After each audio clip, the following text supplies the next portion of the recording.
Hello and welcome to another episode of In the Field. I'll be your host, one of your hosts, JT, and alongside me is Necro. Today we have two users playing. We have protocerebus on the right playing Global Domination, and on the left we have user Nejora running She-Hulk.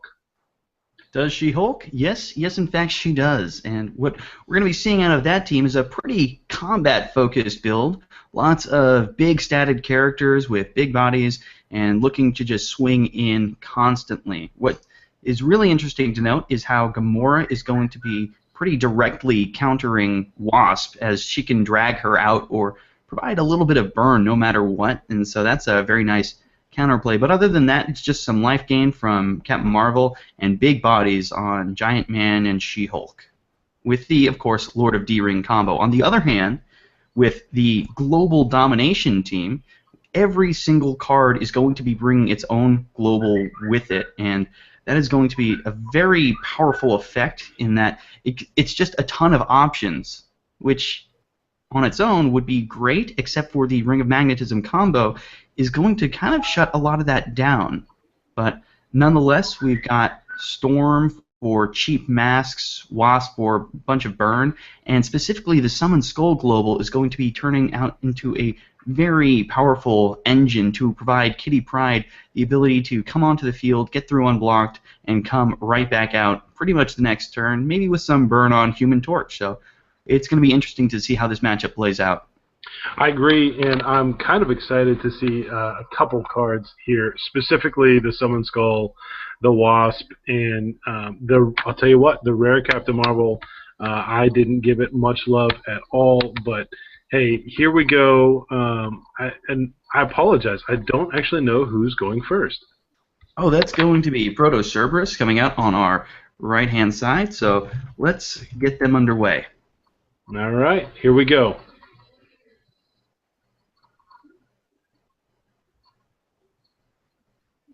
Okay, early sidekick maybe. Let's see what he decides to do. It's also nice just to lock in that mask energy. Make sure your Professor X ramp is going to be on point, and if he can get that Wasp out earlier than Gamora, we're going to see pretty good things. Oh, we actually see him using the Wasp Global to KO his own sidekick and provide just the strongest ramp for next turn as possible, rather than trying to make a purchase, since invulnerability wouldn't really help him a whole lot in this situation. Over on our Go ahead. Over on our left-hand side, we're going to be seeing what Nejora can bring out. There's not a whole lot of ramp on his side either. Maybe a Gambit if he has the energy, and that looks like what we could be seeing. So let's see how that works out. Sure enough. Bang on the money. He's keeping that mask in reserve for the Professor X Global and passing priorities, so that's going to lead to more prep dice for both of them, and it's just overall an uneventful start. It is interesting to see that direct option to just go for that extra prep using the Wasp Global, but it definitely can be an effective way to get a lot of energy going, especially in the early game where it can be at a bit of a premium, so always useful.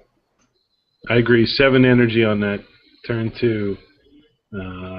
Pretty significant. And all the masks he could really want. Here we're almost definitely seeing a Wasp. Unless he wants to go with the Kitty Pryde into heavy ramp, I can't see a whole lot of other valid strategies. We do actually have an option for him to go Iceman plus the Invulnerability Global alongside all the sidekicks he's going to be getting from Professor X. Could actually be absolutely devastating, especially when there is no sidekicks on the field. So that early aggression is an option, but I doubt we're going to be seeing it. Looks like he protects against it.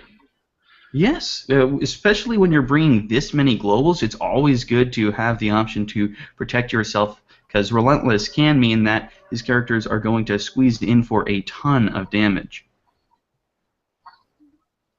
Given that they're all very combat-focused, very punchy characters, it would be just devastating to let a level 3 Giant Man go through unblocked. So having that human palette on the field means that he has no worry from his own globals, and it's really only going to be something that he can take advantage of, unless it's utility such as Iceman or Summon Skull. Agree. Here we go. 6 dice from Nejora.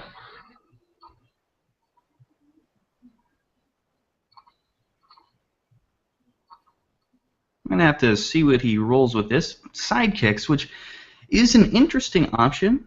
In a PXG game, it's not always the best idea to field them, but considering that he brought the rally basic action, it might actually be part of his strategy in order to field multiple sidekicks. So we're going to have to see what he wants to do with there. Instead, he rolls them. On the other side, we do still see the 3 energy needed for pretty much perfect ramp on that PXG, but we also have that coming out of our left-hand side from Najura as well. So it's all going to come down to what he decides to purchase here. Spends, oh goodness, ton of energy coming out. But She-Hulk? looks like a She-Hulk. Wow. Starting us off right with that big punchy character. I just mentioned how it could be nasty to get Iceman through unblocked, but She-Hulk's almost as powerful without any pump necessary, and she even clears some blockers for herself, requiring 2 to block, so that's pretty fancy. You know, it's interesting that the global brought by Protocerebus in Relentless pairs fairly well with She-Hulk brought by Nejura, so that could be a fairly interesting combination down the line. Oh, most definitely. It's always nice to be able to take advantage of your opponent's globals, and hopefully we're going to see a little bit of that coming out. And we do see a little bit of damage taken from the overdraw, but that generic energy might be the difference between a really big purchase and not being able to pull that off. So we're definitely going to see that Human Paladin rerolled. It's not particularly useful on its energy faces, but no characters whatsoever. Maybe it might have been a little better to hold on to one of those sidekicks, especially with the aggression coming out of our left-hand side, but now we get to see what he wants to do with all that energy. Any ideas? You know, he could go Iceman himself, but it looks like 4 in a mask, Kitty Pryde, there it is. So now what do you do? I was interested too, he saved the bolt on the initial roll, but didn't use the bolt. No, there he takes advantage of his opponent's resurrection. It's always nice to send your characters right out of your bag and into your prep area. I agree. That was an excellent move. I'd like to take that back. He should have saved resurrection until he had made all his purchases, because then that would have left it with a guaranteed wasp in his bag. And instead, he decides to do it a little bit early. Maybe he's worried about not having the right energy for it, but I don't really see that being the case, because he still has enough Professor X globals in order to pull out pretty much whatever he wants. So maybe that was a misplay, maybe that was some strategy. We'll have to see later as we get to interview them at the end of the match.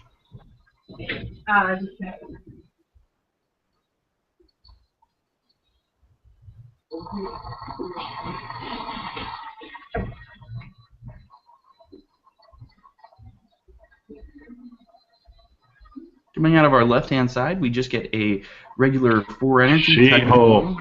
She-Hulk is going to be coming out, and that's going to be very damaging, but sadly her effect isn't... Ooh, no character face yet. Sadly her effect isn't going to be worth anything here because there are no characters on the board to block her at all. But it's still nice to just get that free 5, 6, 7 damage directly into the face if you can roll it. Oh, man. Missing character faces on both sides here.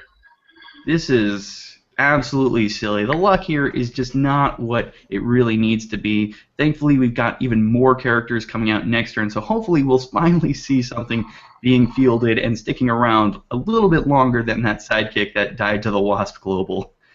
That's just very sad. Oh, 6 goodness. energy on Captain Marvel. There it is. That's pretty worthwhile, especially because he only had the 1 mask. He didn't need to save anything else other than the wild for the Professor X, and getting that little bit of life gain is going to be very important when Wasp hits the field and starts zapping away each turn. I'd like to see Gamora coming out, but it's really going to be on Najura to kind of set that up for himself. I agree. You know, we'll have to see what happens here, but I'm really interested to see where we go with ramp. So 4 sidekicks, 4 additional dice from Protocerebus coming. Where do you think he's going next? The thing about his team is that it doesn't really have any high-cost characters that it really wants to get out. The idea I'm seeing is just some Kitty Pride spam, maybe with picking up a Human Torch to make that hurt even more. He does have the option of Iceman, which I think is powerful, but it's going to be on him to make that decision because it's also a little bit counter in that it's not the win condition he's built for. Interesting. Well, we are going to see a potential for Wasp and Kitty Pryde this turn. Both little weenie characters, but both have a staggering damage potential over the course of a game. Wasp coming out on her level 1 face, which does die to Gamora. So I'm waiting on that Gamora to come into play, but we're going to wait for it. And Kitty Pryde coming out on her best face. How lovely. Oh, beautiful. Okay, so we do see both characters fielded. A wealth of masks, a question mark energy.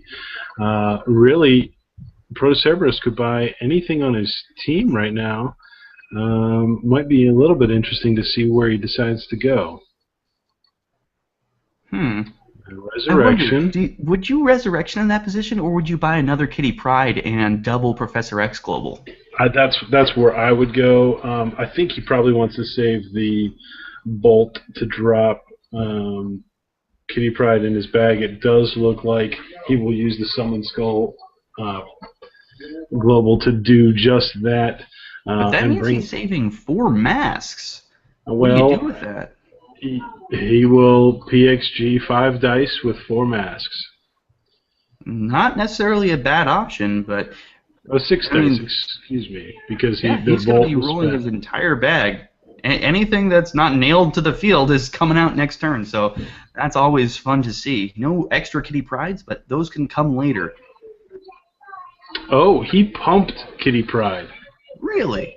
I mean, that makes more sense because Professor X is going to make sure he draws her next turn guaranteed either way, but that is nice to see that little bit of extra damage coming out. So, how did it deal 5 damage? It was only on 3, and it... Oh, because of the Professor X Global. Okay. Professor X Global. Because Wasp is on the field dealing her zap damage, as she is meant to do. Whenever you've got Wasp and Professor X on a team, it's basically a baby Jinzo, and that's going to really hurt over the course of this game, considering both teams have a reasonable reliance on globals in order to ramp properly.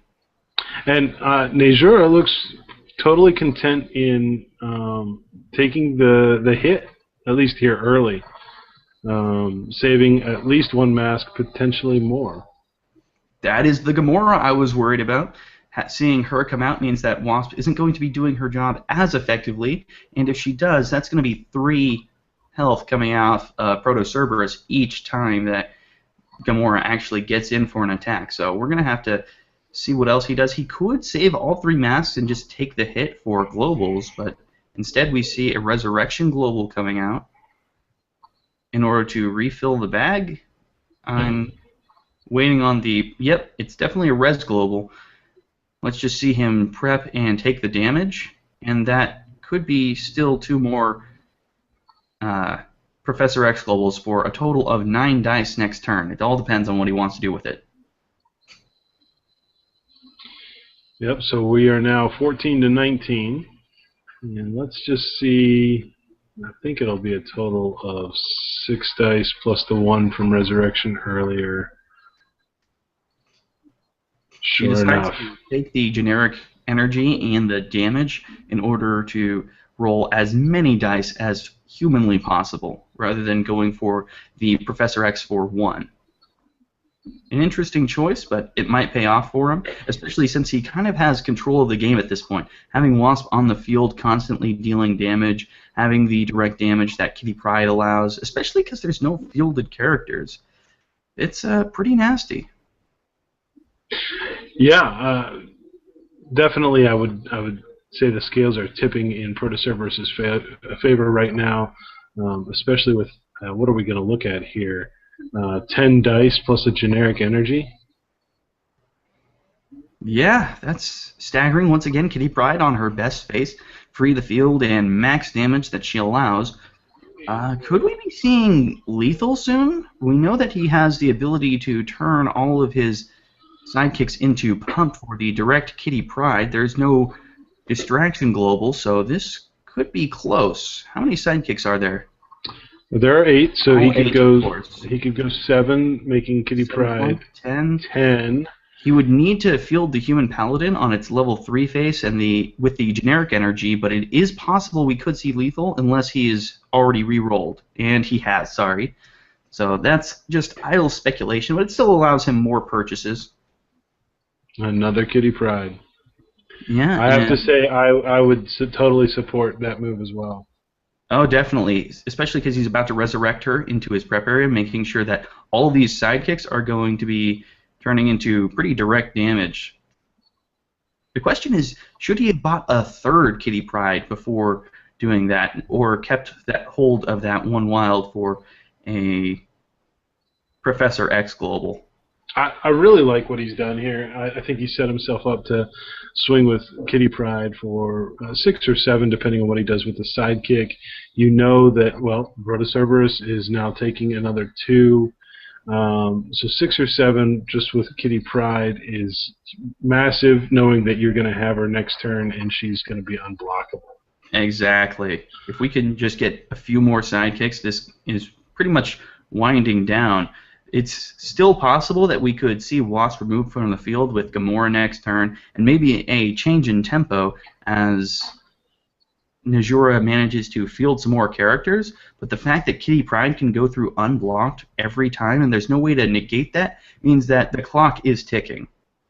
Okay, so he elects to use just the 3 bolts and make her attack 6 because, well, again, he knows he's going to have her next turn.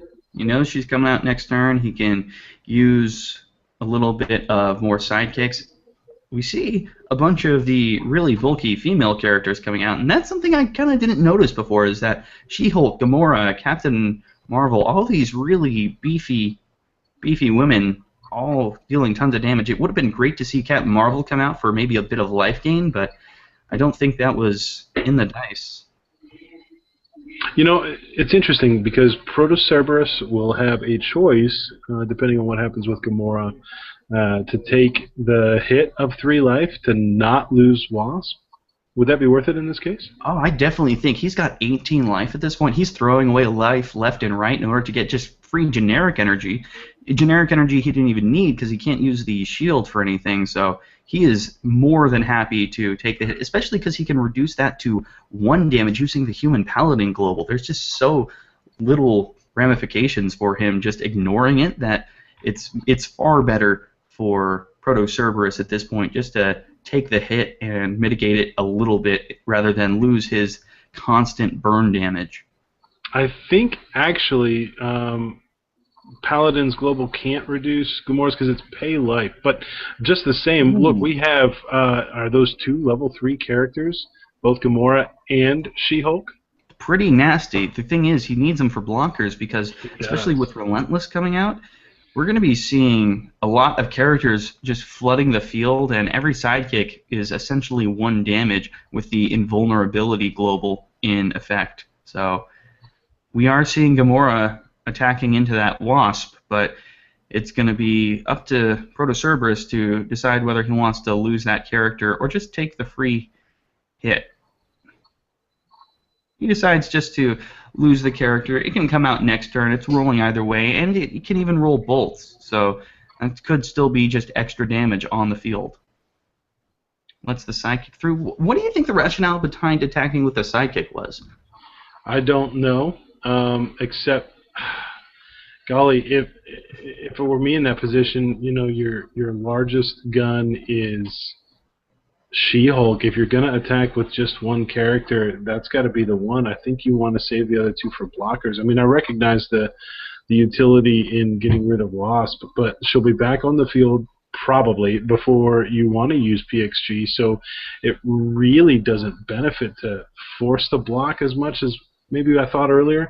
Golly, I don't know.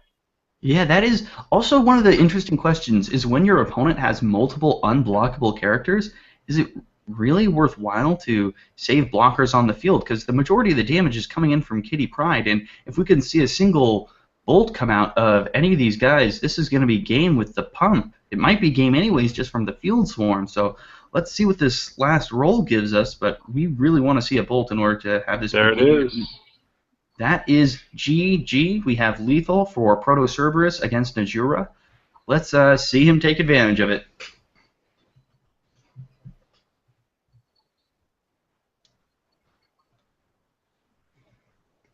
All he has to do is field Kitty Pryde, pump her with all 3 bolts, and we will see just an absolute stomp coming out.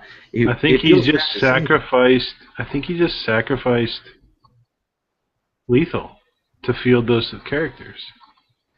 Let's see. No, because he still can swing in with 4. Oh, he doesn't. He can swing in for a minimum of 5 damage with both sidekicks going unblocked, but he has He gave up the bolts to field the characters. Well, I suppose that is his his prerogative, but we're going to have to see him pull out something a little bit interesting to kind of recover from that. It's not like he's going into a poor position from this. No, not at all. Dealing pretty consistent damage and denying his opponent globals, but no, Najura can't declare that block. I don't know what he's thinking, but Kitty Pryde's going to go right through his defenses. Yep, for another 3 damage.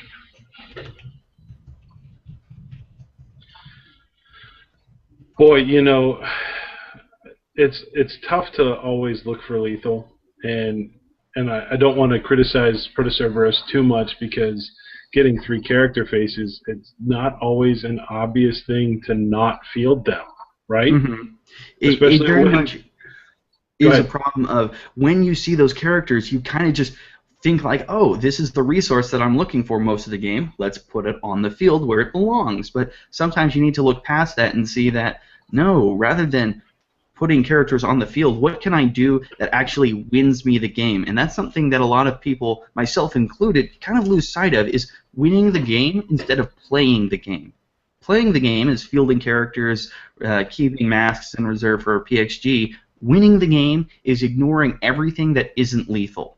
The moment you see lethal, you can take that and swing for game, and if you don't spot it, you just end up playing the game as normal. Yeah. Now, interesting here, Najura landed Captain Marvel level 3 and is going to be able to field her. So, as long as he attacks with her, he will have at least 2 gain life and potentially some character removal. Oh, she's definitely guaranteed gaining life, but what's really interesting here is that he technically has lethal on his side. He can't make use of it because of all the blockers, but he has the ability to swing in for 17 damage if his opponent had no ability to declare blocks. It's not going to happen, but it is cool to see that kind of turnaround and see the potential coming out of a left-hand side with Najura, since he's had very difficult time of getting characters on the field and making use of them. But now that they're there, let's see what he decides to do.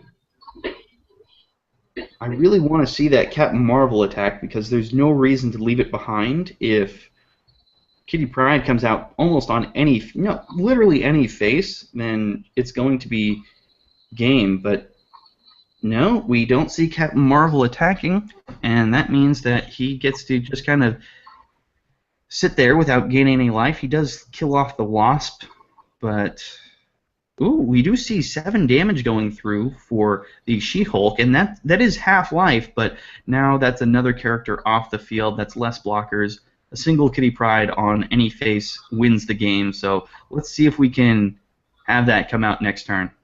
I have to ask you, would you have double blocked with both sidekicks just to prep them? I would not, because I was kind of already relying on winning the game through other means, and having more sidekicks on the board means that I can clear more blockers, and with the pump global, that is GG without even checking the board.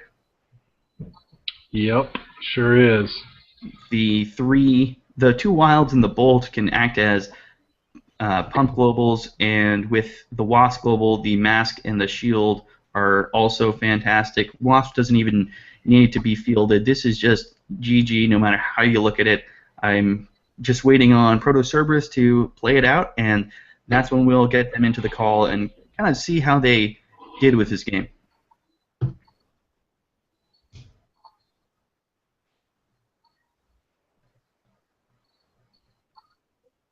Well, a lot of options here, really. I mean, even with Iceman, he could decide to pay energy and field Wasp, which he just did, and he could even actually field the sidekick, and still, there we go. He will. He could literally buy Human Torch at this point and still win because he has 3 oh, technically not. Oh, yes, he could buy Human Torch because he has 5 attackers and 2 blockers, and that adds up to lethal because combat damage is dealt before the life gain from Captain Marvel triggers. So this is GG. Just pump Double one. pump, more pump. There you go. That's 6 direct damage. No amount of life gain is going to help out with that. So that was an interesting matchup. Yes, I agree. We'll get Protocerebus in here and chat with him as soon as we can.